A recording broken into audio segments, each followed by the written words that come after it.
Welcome back. Facebook founder Mark Zuckerberg once said the biggest risk is not taking any risk. In a world that is changing really quickly, the only strategy that is guaranteed to fail is not taking risk. Risk is like the shot of miracle fertilizer to our growth.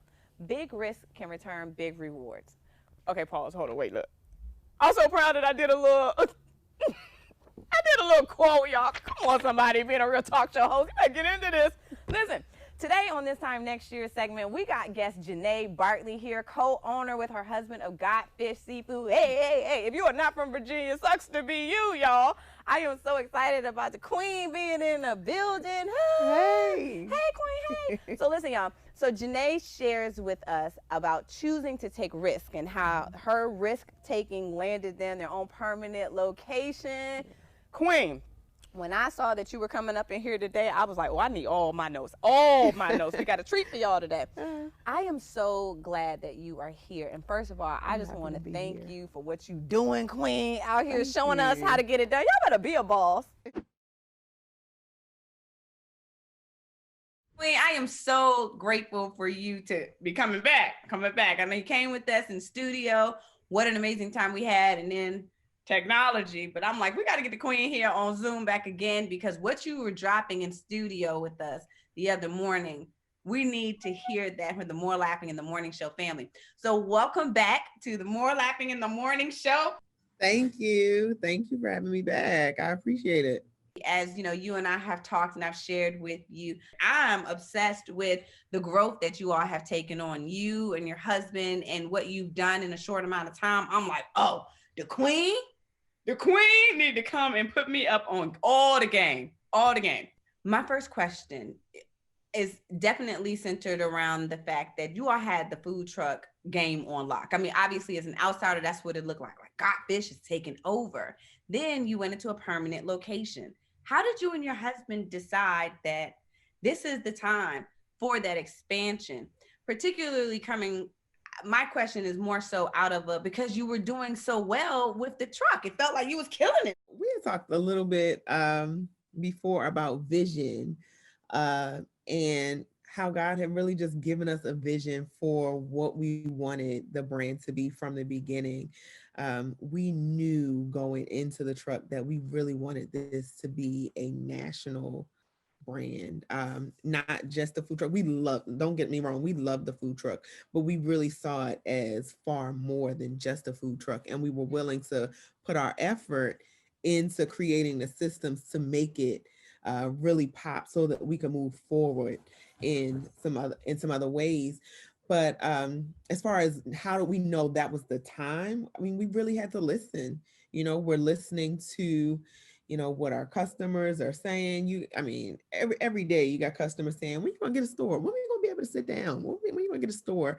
And the opportunity really presented itself, and we were really grateful that it came together the way that it did.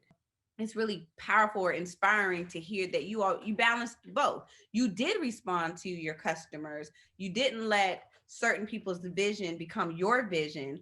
And ultimately it made everybody like, oh, well, this was much better than what we thought. If you will, share with the MooreLaughing in the Morning Show family about a time that maybe you and your husband might have felt like you leaped too far. Did you ever feel like, yeah, we might did a little extra on that one? I don't think that we ever leap too far. I don't have any regrets about the way that we have progressed. I can definitely say that the financial investment, it is one of those things where when you come back with the final numbers after you made your estimates, you have met with the contractors and they've given you a price, and you finally sit down and you look at how much everything is really going to cost you. I think that we were taken aback a little bit by that. So I would suggest to anybody who is looking to move in a direction of doing something new to really talk to as many people as you can to figure out what that financial investment is really going to be. We could make as many guesses as we want, but there's always going to be some aspect of the project that you don't really anticipate, some aspect of the timing of the project that you're not going to anticipate. We're looking at things with plumbers, And it takes plumbers a few days to get things done, but you got to wait a few weeks for the city to approve your plans for your plumbing. So those were the types of things that we hadn't really taken into consideration too much before entering the project. I feel like that our community is thirsting for growth. Like we are the type that's like, we're not okay with being the same.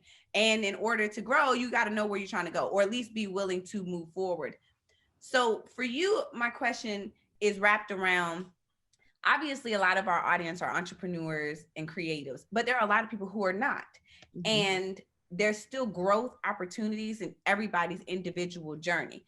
So for our audience that whether they're entrepreneurial or not, they can still benefit from this interview because obviously you all have the muscle, so to speak, or the experience of going from one thing and expanding it, triple Xing it, totally taking a different direction than the other. Will you talk about like some of that character stuff that might have come up that you're like, okay, aside from just, the business stuff, but any personal character, personality stuff that you were like, need to put that in check? Well, that's a really good question. I think that more than anything, what it's challenged us to do is just be ourselves relentlessly. Um, we couldn't do it the same way that anybody else could do it. Nobody else could do it the way that we could do it, and really being true to that. And then really having faith in what God has said, having faith in your ability to bring it to pass.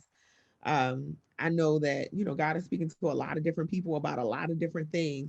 And it's hard sometimes to hear something and have a passion for something and really be able to see it through, or to think that it's going to be something that people even care about.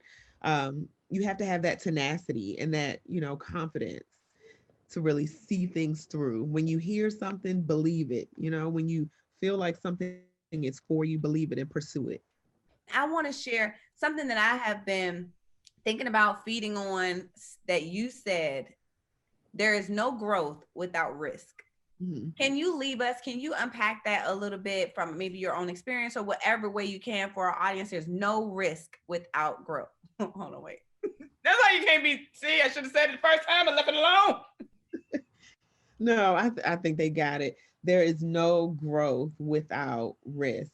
I mean, you always have the option to do things the way that you've always done them. We could have stayed in a food truck. Um, we could have done the same thing that we have been doing and have been moderately successful at, but we desired to move beyond that place. And it really took a huge financial risk.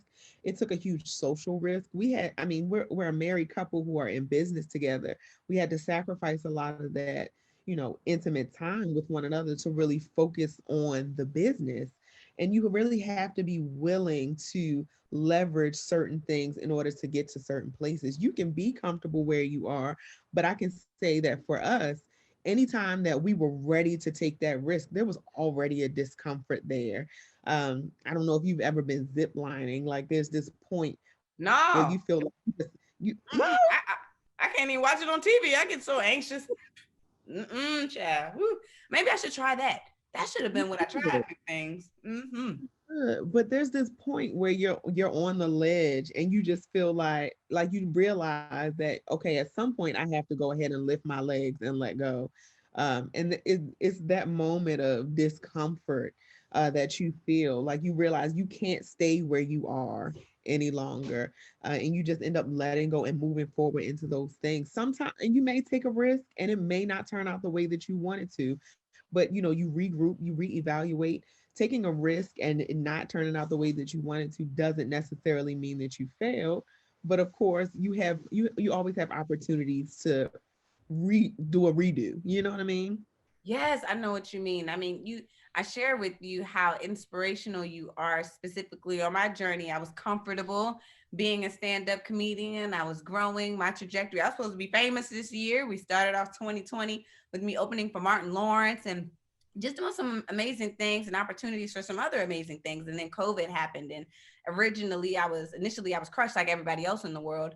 But hearing stories like yours because I was like, well, I'm comfortable. I'm gonna wait till everything open back up, and I'm just gonna do this. And when this opportunity presented itself, it was like, I'm that's a lot of risk to take on. It's huge. This was something I'm like, I don't know what I'm doing. And still don't know what I'm doing, clearly, which is why we're doing this again. That ain't nothing to do with this. But talking with you is just so comforting because you give me that you can do it. We out here doing it. And I appreciate, the hard work that you done put in to inspire a little old person like me. That's what we're here for. We inspire each other. You know what I'm saying? Yeah. We all pull on each other to get what we need. What risk will you take today that sets you up to be better than you were yesterday, that sets you up to be where you want to be this time next year? Y'all, we got to grow, okay? So stay tuned. We're not quite over yet. Your girl got some sketches. One of y'all sent me in some little feedback, but I'm not going to be upset. I keep telling y'all, keep in mind, I'm an artist. I know my sketches. I got work to do. We're going to do it. We're growing. So don't miss out today's laughter. We already said that? Okay, bye. Commercial break.